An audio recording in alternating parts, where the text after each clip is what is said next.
मासा घटे न तेल बधे, विद ना लिखे जो लेख। सच्चा सतगुरु मेट कर, ऊपर मारे मेख।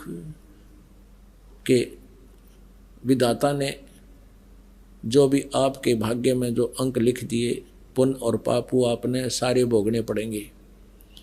उसमें कुछ भी परिवर्तन नहीं हो सकता। केवल पूर्ण संत जो पूर्ण परमात्मा का उपासक है, वो कबीर परमात्मा और उसी का कृपा पात्र संत ही आपके भाग्य में परिवर्तन कर सकता, आपके दुखों का निवारण कर सकता है।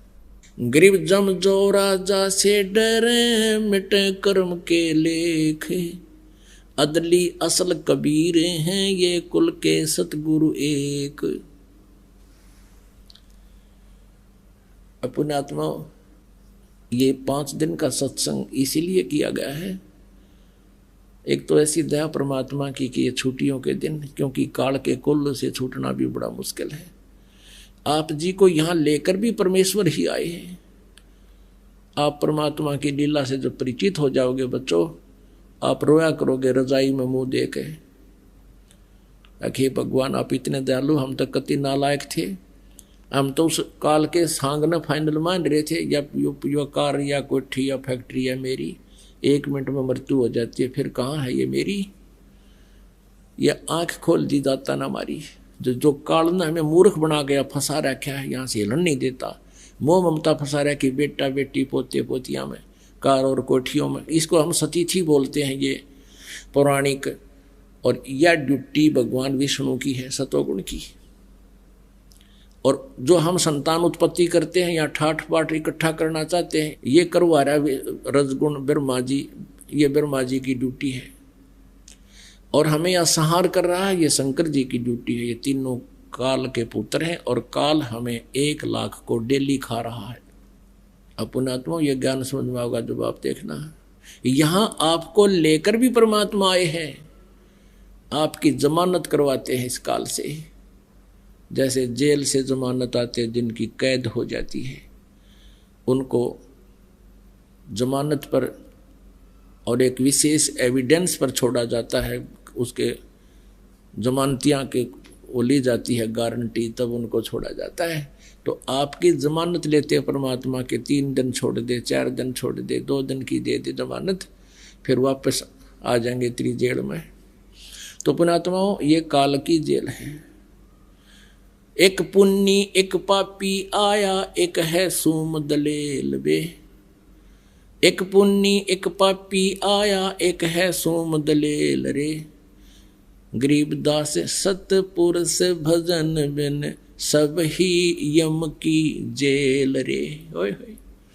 जैसे कोई इज्जत साधना ना करके कोई पुण्य करते हैं, भंडारे करते हैं, पक्षियों को दाने डालते हैं, प्याऊ खुलवा रखी हैं, धर्मशालाएं बनवा रखी हैं, कुएं खुदवा रखे हैं, हैंडपंप बनवा रखे हैं, वो पुण्यकर्मी प्राणी है। और एक नरी चोरी करे, डाके मारे, बूंदी अच्छी सोचे, वो पापी है। और एक कति दान नहीं करता, कंजूस, वो भी। कहते हैं जब तक सत्साधना आपको नहीं मिलेगी, परमात्मा की शरण पूरे संत के माध्यम से नहीं मिलेगी, तो तुम सारे के सारे काल की जेल में ही हो। पुण्यकर्मी प्राणी चला गया स्वर्ग में, और यहाँ पाप भी बराबर होते रहते हैं, पैरेलल। पुण्य अलग लिखे जाते हैं, पाप अलग लिखे जाते हैं, और कोई भी बगैर भोगे वो खत्म नहीं होते। यहाँ का विधान है, और परमात्मा कबीर जी का विधान है। जब ही सतनाम हृदय धरो, भयो पाप को नासे। जैसे चिंगारी अग्नि की, भाई पड़े पुराने घासे। हमारे 3 प्रकार के कर्म बताए हैं। एक संचित कर्म, जो पहले के डिपॉजिट रखे हैं हम धर्मराज के दरबार में, पुण्य और पाप दोनों। तो उन पुण्य और पाप की एवरेज रेशो निकाल कर, जिसके पुण्य गणे हैं तो उसको पुण्य ज़्यादा दे दिए, पाप कम है तो पाप की रेशो कम होगी। तो यहाँ उसको सुख ज़्यादा है, दुख कम। और जिनके पाप ज़्यादा है, पुण्य थोड़े, तो उसको उसी रेशो में पाप और पुण्य मिलाकर आपको जीवन दे दिया, प्रारब्ध बना दिया। वो प्रारब्ध कर्म बन जाता है। तो जिसके पुण्य थोड़े हैं और पाप गणे हैं, तो उस पर कष्ट पे कष्ट, कष्ट पे कष्ट आ रहा है, उसने भोग का ही पांडा छूटेगा। और तीसरे ये क्रियमान कर्म है जो अब हम वर्तमान में कर रहे हैं। इन 3 प्रकार के कर्म हैं। इन तीनों प्रकार के कर्मों का नाश कबीर परमेश्वर ही कर सकता है।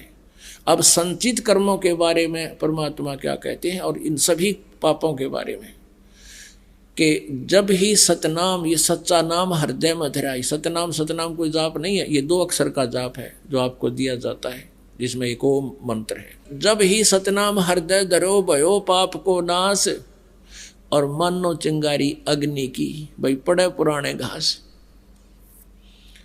जैसे बहुत बड़ा ढेर से लाखों टन पड़ा हो फूस घास, और वो काम का जगह घेर रखा है उसने, तो उसमें एक माचिस की सीख जला कर उसमें लगा दे, सारे न फूक के और सवा कर देगा। और फिर चलेगी तेज हवा, इधर उधर उसे राख न फेंक के खेतों में और वहाँ साफ कर देगा। तो ऐसे ही परमात्मा का सच्चा नाम आपके हृदय में धरा जाएगा। केवल औपचारिकता से नाम लेने से नहीं, सच्चा समर्पण हो, आन उपासना करे नहीं, मर्यादा में रहे वो प्राणी, तो फिर उसके पापों को ऐसे फूंक देगा भगवान जैसे वो लाखों टन, यानी वो संचित कर्म जो धरे थे ऐसे आग लगा देगा उसमें। तो यहाँ कहते हैं मासा घटे ना तिल बधाए विधना लिखे जो लेख, सच्चा सतगुरु मेट कर ऊपर मारा मेघ। गरीबदास जी कहते हैं जम जो राजा से डरे, जम माने काल, जोरा माने मौत, जम जो राजा से डरे मिटे कर्म के लेख, अदली असल कबीर। अदली माने न्यायकारी, असली न्यायकारी कबीर परमेश्वर हैं। ये कुल के सतगुरु एक, ये कुल मालिक वही है, ये सतगुरु यही हैं। बाकी नकली भी अपने आप को सतगुरु कहने लगे, उनको ज्ञान कति नहीं था। नमस्कार सर। नमस्ते सर। सर क्या नाम है आपका? ओमपाल सिंह। ओमपाल जी आप कहाँ से हैं? न्यू मुल्तान नगर, भोला रोड, मेरठ। सर संत रामपाल जी महाराज से नाम दीक्षा आपने कब ली? 28 मार्च 2013। सर संत रामपाल जी महाराज से नाम दीक्षा लेने से पहले क्या आप कुछ भक्ति साधना भी करते थे? जी हाँ करते थे। हमने नाम लिया हुआ था नंगली से, और हमारी जो ताऊ जी थे वो महात्मा बने हुए हैं हमारी याद से भी पहले, और वहाँ से नाम लेकर हम भक्ति करते थे, लेकिन उससे हमें कोई लाभ नहीं मिला। हमारी जो घरवाली है वो बहुत बीमार रहती थी जो है, और उनसे भी जो है जो भी क्रिया उन्होंने बताई वे भी उनकी असफल रही, उनसे हमें कोई लाभ नहीं मिला। सर फिर आप संत रामपाल जी महाराज की शरण में कैसे आए?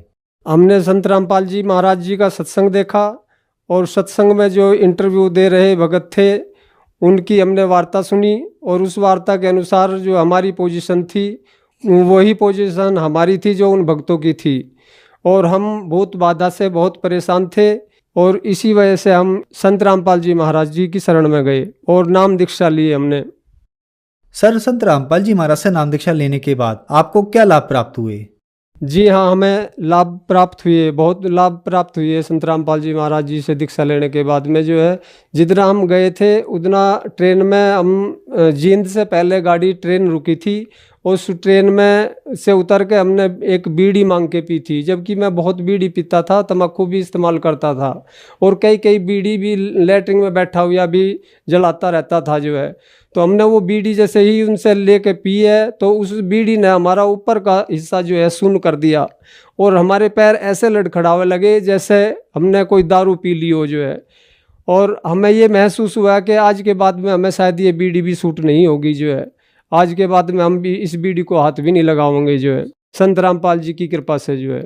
और भी हमें बहुत लाभ हुए। हमारी जो माता थी वो भी पागल हो चुकी थी इन भूत बाधाओं के कारण जो है, और जो भूत बाधाएं हमारी घरवाली को सताती थी वे भी यही कहती थी कि जैसे हमने इसको परेशान करा, पागल करा, ऐसे ही तुझे करेंगे हम जो है। तो हम बाबा मोहन राम का एक भगत था लोनी के अंदर जो है, तो उस भगत से हमने बुझा दिखवाई, तो उस वो भगत एक ऐसा था कि सामने खड़े होते ही ये बता देता था तू फलाने काम से आया है। और उसने हमें क्या बताया कि अगर तुम्हें जो है 7 चौकी भरनी होगी कालखा की जो है। तो ये हम 7 चौकी हमने कालखा की भरी।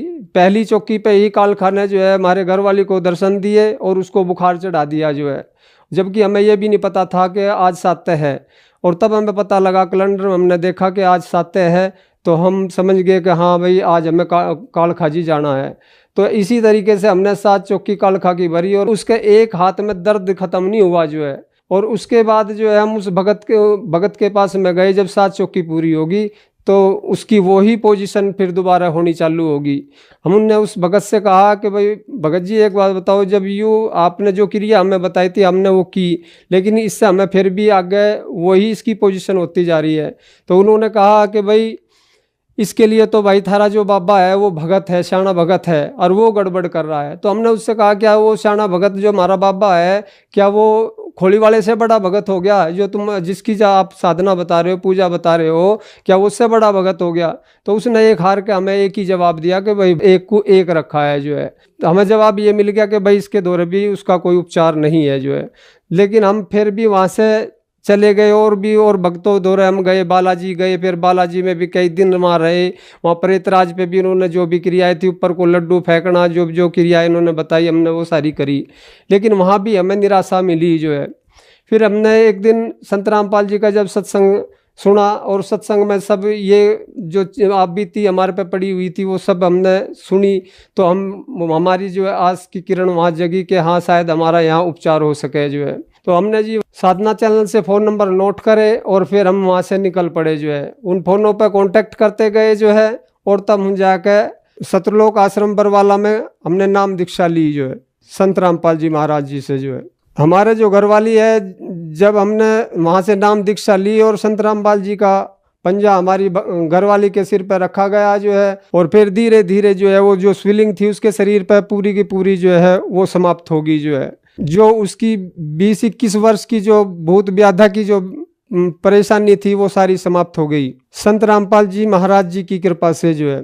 लड़की को हमारी दौरे आते थे, उसके एक पैर से जो है, जब वो 7-8 साल की थी जो है, तो और उसकी भी क्रियाएं, बल्कि जब लोग हम संत रामपाल जी महाराज जी की शरण में भी नहीं जुड़े थे, तो उस लड़की के एक पैर से जो है कोई चीज़ ऐसा प्रवेश करती थी कि वो ऐंठा लेना चालू कर देती थी, और पूरा शरीर उसका इस तरीके से, और मुंह में झाग आ जाते, आँख पटी रह जाती थी जो है। उस थोड़ी थोड़ी देर में जो उसकी वो स्थिति होती थी, बहुत ख़राब स्थिति होती थी जो है। संत रामपाल जी महाराज जी की जब हम शरण में गए, तब हमें जाके उससे भी हमें निजात मिली। मैं भी जो है बीड़ी और तम्बाकू बहुत सेवन करता था, और बहुत बार कोशिश करी थी छोड़ने की जो है, लेकिन छोड़ नहीं पाया उसको जो है। जब संत रामपाल जी की कृपा हमारे पे हुई, तब जाके ये बीड़ी हमारी और ये तम्बाकू जो हमारा छूटा। आज हमें इतनी नफरत धुएं से भी होती है कि कोई बीड़ी पीने वाला भी हो तो हमें सांस जो रोक के वहाँ से निकलना पड़ता है, लेकिन हमारी आत्मा स्वीकार नहीं करती उस धुएं को ग्रहण करने के लिए भी जो है। चक्कर आने चालू हो जाते हैं। शरीर में मेरे बहुत एसिड बनता था, और मेरे ये हिस्सा ठंडा हो जाता था जो है, और मेरी हालत वो हो गई थी कि शायद मुझे लगता था कि अब तेरे प्राण ही छूटेंगे जो है, जब ही जाके तेरा पीछा छूटेगा जो है। तो संत रामपाल जी महाराज ने हमारे से वो कहर भी टाला जो है, जबकि मेरी वो पोजीशन थी, यदि कुंदी किसी ने खुड़खुड़ाई तो मेरे दिल पे लगती थी जो है। फ़ोन भी मैंने दूर उठा के रख दिया था कि शायद अब मर के ही तेरा पीछा छूटेगा जो है। लेकिन मालिक से हमने प्रार्थना लगाई, फ़ोन किया संत रामपाल जी महाराज जी से प्रार्थना करके जो है, तब जाके मुझे लाभ मिला जो है। और ऐसा एनर्जी सी महसूस हुई मुझे, जैसे कोई शक्ति मेरे अंदर प्रवेश कर गई हो जो है। सर, संत रामपाल जी महाराज से नाम दीक्षा लेने के बाद आपको बहुत सारे लाभ मिले, तो जो दर्शक आज आपको देख रहे हैं वो भी किसी न किसी तरीके से परेशान हैं, बीमारी से ग्रस्त हैं या नशे से ग्रस्त हैं, उनके लिए आप क्या कहना चाहेंगे? सर, मैं तो यही कहूँगा, संत रामपाल जी महाराज जो भक्ति बता रहे हैं वो शास्त्र अनुकूल साधना बता रहे हैं, वेदों से, गीता जी से, बाइबल से, कुरान शरीफ से, और इन्होंने ये भी प्रमाणित कर दिया कि सुप्रीम गॉड कबीर परमेश्वर है, और इन्हीं की भक्ति से हमारे पाप कर्मों का नाश हो सकता है। सर, संत रामपाल जी महाराज से नाम दीक्षा कैसे ली जा सकती है? संत रामपाल जी महाराज जी से नाम दीक्षा साधना चैनल पे और भी अनेक चैनलों पे प्रोग्राम आते हैं, संत रामपाल जी महाराज जी के सत्संग आते हैं। उन पे एक नीचे येलो कलर की पट्टी चलती है, उस पर फ़ोन नंबर आते हैं जो है, उन पे आप कांटेक्ट करके जो है पता कर सकते हैं आपके किस क्षेत्र में जो है नामदान सेंटर है, वहाँ से आप दीक्षा ले सकते हैं संत रामपाल जी महाराज जी से। सत सही।